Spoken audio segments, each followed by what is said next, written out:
Hi, it's good to be back. Christmas holidays certainly were busy, and it's going to be nice to be back and show you some more of my recipes, easy and quick recipes. The family's coming for dinner tonight, so I'm making bean salad. Actually, I'm going to do shake and bake chicken, green salad, bean salad, and corn on the cob for them to have tonight.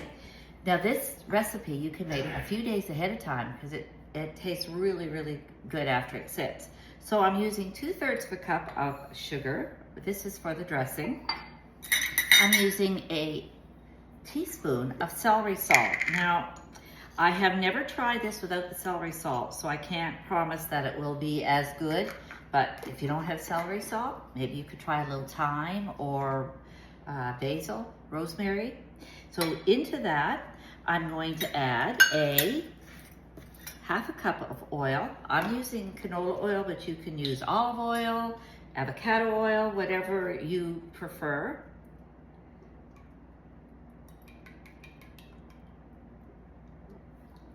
And then I'm also adding 1/3 of a cup of vinegar. Now this recipe calls for red wine vinegar, but I generally don't have red wine. I do happen to have a white wine vinegar. You could add a little actual red wine to your vinegar. So again, whatever vinegar you have on hand. It'll make it taste slightly different, but it still always seems to be very tasty. So that's it for the dressing.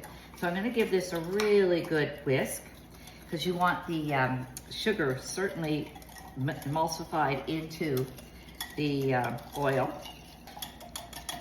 I have that all done and it's just sitting and getting nice and melded together.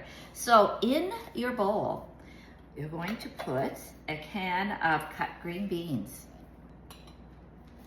And now you can buy a lot of different cans of beans, but I like the 6-bean blend, and I'm gonna bowl.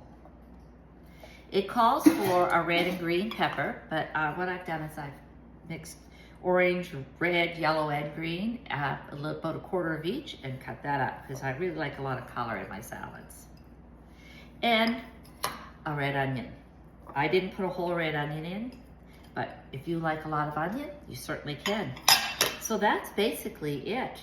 And we're gonna mix this together and add the dressing, and I'll let you see what it looks like when it's all put together. I have it all mixed together, and as you can see, the dressing is a bit watery, so it's nice to let this sit for at least a couple of hours, all day even, or the day before, in your fridge. And every once in a while, just give it a stir so you can mix that really in well with the dressing. I think you're gonna love it. I know my family does, and they love to take some home for lunch the next day. So enjoy. Talk to you later.